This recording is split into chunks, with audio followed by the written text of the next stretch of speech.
What's up, guys? Ollie here from Freaks Entertainment, and I know it's been a while, but we have in their classics for you. Obviously, this whole past year has had a lot of ups and downs with the channel, but I can say we are finally fully operational again and ready to go. So, without further ado, let's get into Donkey Kong Country. As you might recall, this game is from 1994. This is the Super Nintendo version, of course, not the later Game Boy Advance version. It's made by Rareware, one of my favorite game companies ever. So, yeah, let's just go into it real quick. This is an awesome game. So, obviously, you play Donkey Kong, and you go up against King K. Rool, who has stolen your entire banana stash. Now, the game is your average platformer, of course, from the time. But what made this game stand out to a lot of people, and what made it so special at the time, was that it had this graphics technology that was just unheard of, and it absolutely blew the Genesis out of the water and brought the Super Nintendo back just when everybody was starting to think it was dead. And it was absolutely astounding, because basically they came up with a way of rendering 3D models and then turning them into sprites, and it was really just mind-blowing stuff at the time.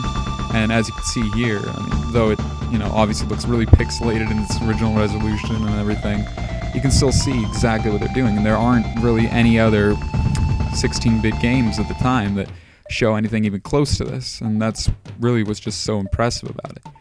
But, I mean, all this would be nothing if the gameplay itself weren't, awesome. The game is fun, challenging, amazing, super duper platformer. What more do you really want?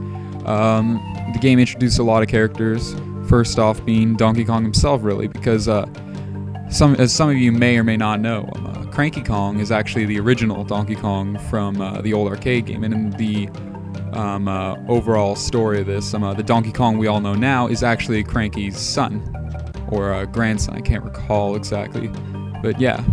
So basically the modern Donkey Kong actually isn't the original Donkey Kong. So a little bit of fun fact there for you guys. This is also the first game in which Diddy Kong was shown off for the first time.